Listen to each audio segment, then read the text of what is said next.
Maple Sumo is too excited to sleep. It's Haru Basho Day 14.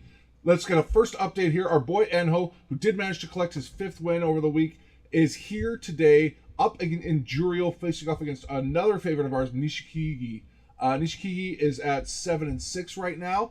Enho at 5-1. So initially the fight starts with a bit of a mata as Enho takes off a little bit early. Then they try it again. They come together. Nishikigi grabs an arm and marches him out quickly to get his 7th win. So Enho is going to finish his tournament at 5-2. That should be good enough for repromotion and a chance to claim the elder stock that he's been so desperately trying to earn. Great news for him, even on a broken foot.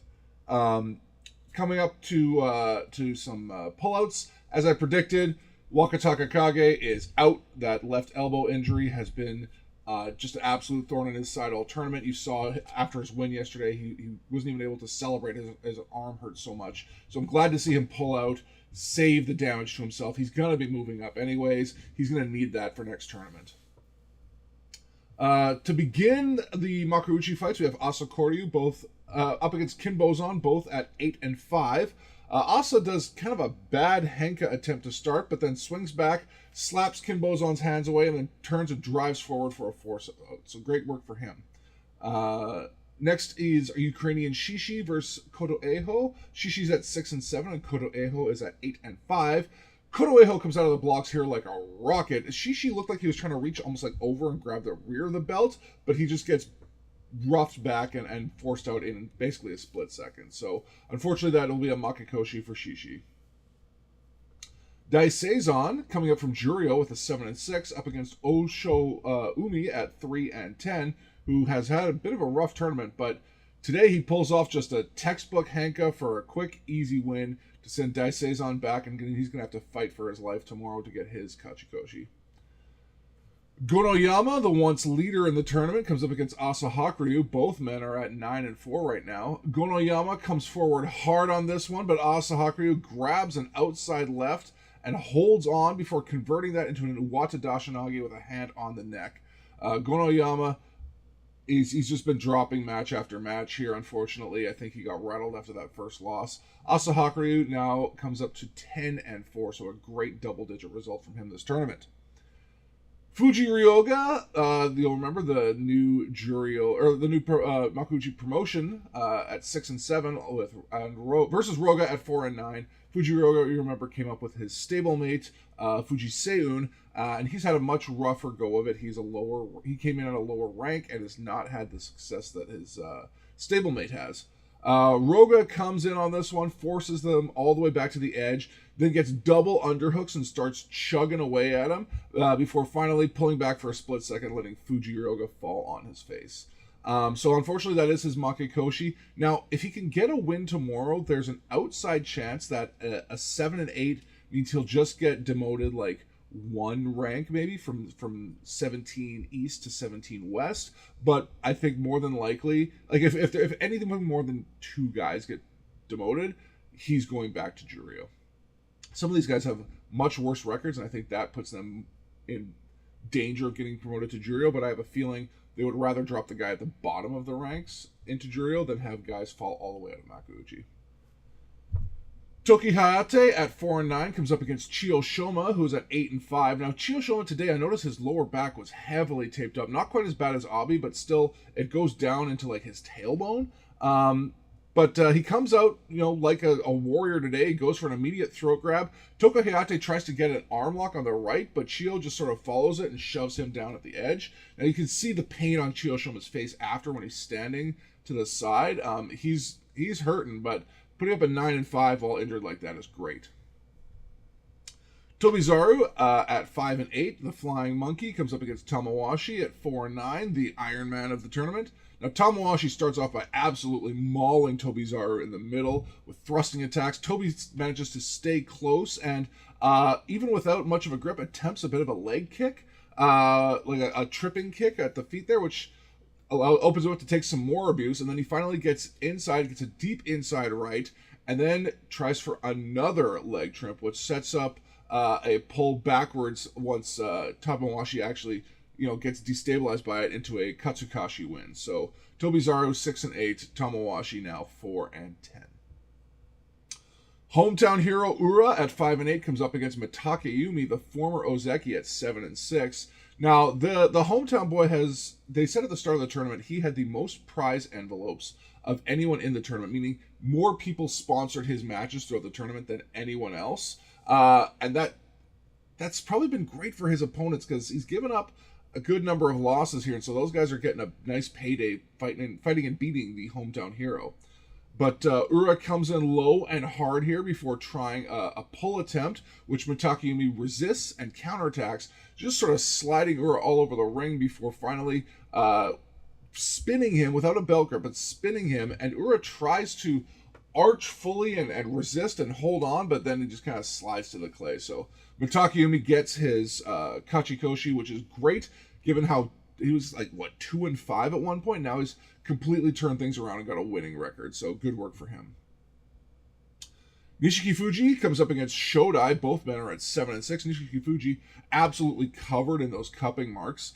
Shodai it almost looked like borderline Mata because Shodai did absolutely nothing off of the Tachiai. Nishiki Fuji comes flying out, grabs his left arm, twists him to the side, and then forces him back to claim his Kachikoshi. So Shodai tomorrow will get one more chance to claim a winning record. But Nishiki Fuji being injured, great work for him, and he'll try for another win tomorrow, but he absolutely doesn't need it. He can sort of coast right now. Oshoma, next up at 4-9, comes up against Fuji Seiyun, who is 9-4. Oshoma comes in with a throat attack, which Fuji Seiyun sort of attacks hard against and pushes the elbow up, but Oshoma manages to pull back and slap him down easily to claim a win. Now, Fuji Seiyun, another one of those new promotions there with his stablemate Fuji Ryoga, but he's at a much better tournament at 9-5. He could still claim double digits tomorrow, which would be phenomenal for a debut in the Makuuchi division. Next, battered boy Abi at 4-5-5 comes up against Asanoyama at 8-6. Now, Asanoyama does have that left knee injury that he's been fighting through. You see the big brace on it in the style of Teruno Fuji. But Abi, the sumo villain, right off the hop, jumps high and to the left in a henka, gets a hand on the back of the belt and the neck, and spins to throw Asanoyama out by a mile. There's two things Abi's known for: attacking you at the throat with both hands and henkas. If this was anyone else, I'd be upset, but you just kind of expect it out of Abi. It's tough that it happens to Asanoyama today, but it is what it is. Fujinokama comes up against Hirata Umi, both men at 6-7. Their heads clang together before Fujinokama gets double underhooks and pivots to the right, swinging Hirata Umi over and down in a great throw to claim his 7th win. Unfortunately, that's a Makikoshi for the most kissable lips in sumo, but Hirata Umi will rally. He's got great skills. I have a feeling he'll win tomorrow to finish strong. Hakano Fuji at 3-6-4 versus Chirano Umi at 4-9. Now, this is an odd one. Hakano Fuji his left foot is it looks like it's in a cast. It's so taped up. But he shoots in, gets double underhooks, and forces Chirano Umi up and back. And it looks like at a certain point, Chirano Umi is just like, well, he's got the leverage, I'll just give up. Because Hakano Fuji does not have to push all that hard. So, gets his 4th win. I really don't know why he's out there, but I guess he'll pick up a couple thousand yen worth of prize envelopes. Strange to do when his foot's banged up that bad. Next, Daisho gets his Fusensho win over the withdrawn Wakataka Kage to put him in an even 7-7, so he'll probably wind up in some sort of Darwin match tomorrow to claim his Kachikoshi. But his wrestling's been inconsistent, we'll say. It's strong, but inconsistent this tournament. Next is Oho versus Yoshino Fuji, both at 6-7. Oho comes forward hard with a hand to the throat, pushing Yoshino Fuji off, who tries again with a double underhook grab, which then Oho uses to grab a headlock, twist, and shove him to the ground with authority to hand Yoshino Fuji the first Makikoshi of his career. So Oho pulls up even, and he'll try again for his Kachikoshi tomorrow. Yoshino Fuji is going to suffer that first taste of real defeat, but he is young, he is dynamic, he's got a good career ahead of him. This is just one of those times he's going to have to take the opportunity to learn a few things. Wakamoto Haru at 2-11. Well, who'd have thought that would happen? Versus Takanosho at 9-4. Wakamoto Haru sort of stands up Takanosho off the charge and gets pushed to the edge, but balances on one foot there's that notch in the bales right at the edge, and he balances on his left foot, turns and slaps down Takanosho. So a third win for some reason against Takanosho, who had a great start, has not managed to stay in the leader race, but a 9-5 right now is totally acceptable. And like I said at the start of the tournament, this is a guy who loves double-digit wins, double-digit losses. So I think he'll keep that consistent tomorrow and get his 10th win. Koto Shoho, tied in the chase pack here at 10-3 versus Atami Fuji at 8-5. Atami charges forward hard. Koto Shoho tries to slap him to the side and pull the arm, but Atami comes in again. Koto grabs the belt and tries to maneuver him, but he can't hold on and is just shoved out by Atami Fuji's size. So he falls to 10-4, Atami Fuji 9-5. Koto Shoho now, no longer part of that potential Yusho chase pack, but a great result from him. Ichi Yamamoto at 7-6 comes up against Takayasu at 6-7. Papa gets an underarm grip that he uses to launch a Hatake Komi attempt, but Ichi Yamamoto shifts back and reaches over with those long arms of his to grab the belt from the back and leverage him down for his Kachikoshi and subsequently Takayasu's Makikoshi. Takayasu dropping, 7 in a row now? That's unbelievable. What a collapse from his start. He's got to be...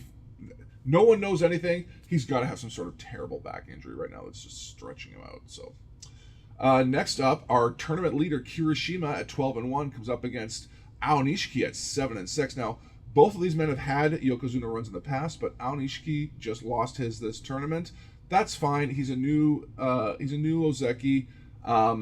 He's gonna recoup. He's still again very young, but he comes in low and, as usual, grabs a belt from the front. Now, I hate seeing how outstretched and low his attack is, because he gets his head in under people. It looks like he's leveraged down.